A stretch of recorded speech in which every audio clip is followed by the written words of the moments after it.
मुंबईकरांच्या सुरक्षेला प्राधान्य देण्यासाठी मध्य रेल्वेने स्वयंचलित दरवाजे असणारी नॉन एसी रेल्वे लवकरच मुंबईकरांच्या सेवेसाठी दाखल होत आहे आणि या संदर्भात अधिक माहिती देण्यासाठी जनसंपर्क अधिकारी स्वप्नील नीला आपल्यासोबत आहे। सर, काय सांगाल, ही रेल्वे कशा प्रकारची आहे? मुंबईकरांच्या सुरक्षेला प्रथम प्राधान्य देण्यासाठी तुम्ही महत्त्वपूर्ण पाऊल उचललंय। नॉन एसी आहे आणि स्वयंचलित दरवाजे याचे बंद होतात, एकूणच काय हे कशा प्रकारचे काम आहे? माननीय मंत्री महोदयांनी ज्याप्रमाणे मुंबईला ते जे प्रवासी आहेत त्यांना कुठल्याही त्यांची सुरक्षितता वाढवण्याच्या दृष्टिकोनातून ही बंद दरवाजे असलेल्या लोकलचे ICFला आराखडा तयार करण्यासाठी सांगितलेले होते। त्याच धर्तीवरती ICFचा आराखडा डिसेंबरपर्यंत पूर्ण झाला होता आणि नंतरच्या 3 महिन्यामध्ये ही लोकल ICFनी प्रत्यक्षात उतरवली आहे।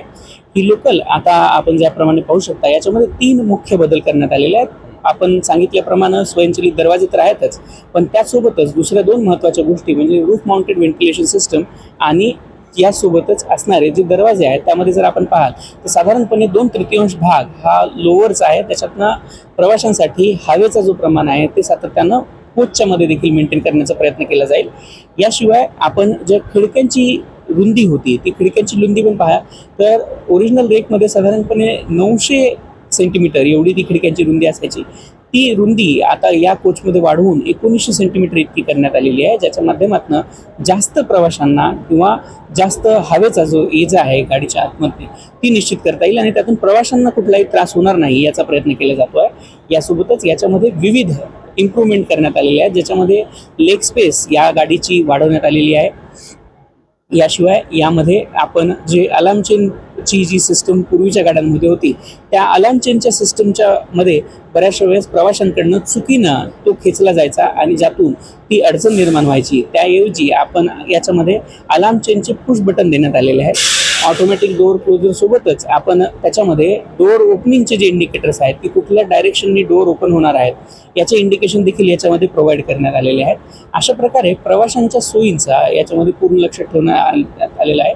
आता या रेकचे RDSOच्या माध्यमातून COCR ट्रायल सगळ्यात पहिल्यांदा घेतले जाईल आणि COCR ट्रायलच्या नंतर याच्यासाठीच्या यामध्ये प्रवाशांच्या ज्या सोयी सुविधा आहेत त्याच्याबद्दलचं ट्रायल याच्यामध्ये घेतलं जाईल आणि ट्रायल्स पूर्ण झाल्यानंतर आपण ह्या सेवा प्रवाशांच्या या रेक्स प्रवाशांच्या सेवेसाठी मुंबईच्या सबअर्बन सेक्शनमध्ये उतरवणार आहोत। तर एकूणच याच्यात किती कोच आहेत, महिलांसाठी काय आहे आणि महिलांसाठी सुरक्षेचा जर प्रश्न पाहिजे त्यासाठी काय विविध उपाय आहेत आणि फर्स्ट क्लास वगैरे याच्यामध्ये आहे का? ते ही जी लोकलचा रेक आहे हा लोकलचा रेक आता 12 कोचेसचा आहे। याच्यामध्ये आपल्या एक्झिस्टिंग लोकलसारखीच सिस्टम अरेंजमेंट करण्यात आलेली आहे, ज्यामध्ये 4 फर्स्ट क्लासचे कोचेस, 2 लेडीज फर्स्ट क्लासचे कोचेस, 2 दिव्यांगासाठीचे कोचेस आणि 5 लेडीज सेकंड क्लासचे कोचेस अशा प्रावधान आपण याच्यामध्ये केलेलं आहे। सोबतच एक लगेज कंपार्टमेंट महिलांसाठी राखीव सकाळी 4 वाजल्यापासून 10 वाजेपर्यंत आणि एक जनरल लगेज कंपार्टमेंट देखील याच्यामध्ये प्रोव्हाइड करण्यात आलेला आहे। एकूण 8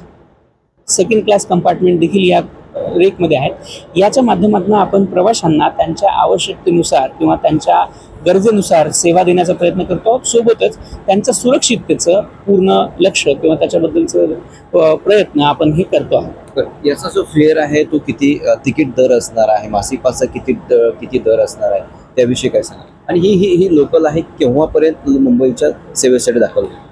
मी आपल्याला सांगितल्याप्रमाणे नॉर्मल लोकलचे जे तिकीट दर आहेत तेच दर याच्यामध्ये देखील वापरण्यात येणार आहेत। याच्यामध्ये कुठल्याही प्रकारचे दरवाढ किंवा कुठल्याही प्रकारचे बदलाव करण्यात आलेले नाहीत। याशिवाय महत्त्वाची गोष्ट म्हणजे ही RDSOच्या ट्रायल्स नंतर प्रवाशांसाठीचे ट्रायल करून आपण ही लोकल लवकरात लवकर प्रवाशांच्या सेवेसाठी मुंबई सबअर्बनमध्ये आणण्याचा प्रयत्न करतो आहोत। गेल्या अनेक वर्षांपासून म्हणजे अनेक दशकांपासून लोकल हे जे स्वयंचलित दरवाजे नव्हते आता थेट मुंबईकर आहेत जे स्वयंचलित दरवाजे असणाऱ्या रेल्वेने प्रवास करतीलच, त्या प्रवाशांना काय संदेश द्याल की त्यांचा जे मनपरिवर्तन आहे मनपरिवर्तन होईल असं का तुम्हाला वाटतं?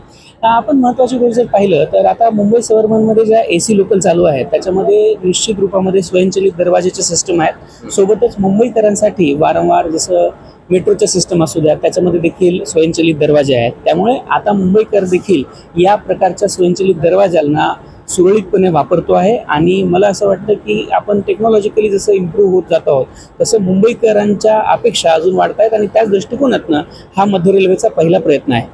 धन्यवाद तुम्ही आमची संवाद साधल्याबद्दल। हे होते मध्य रेल्वेचे जनसंपर्क अधिकारी स्वप्नील नीला। मी गुणवंत नांगर, DRV न्यूज, मुंबई।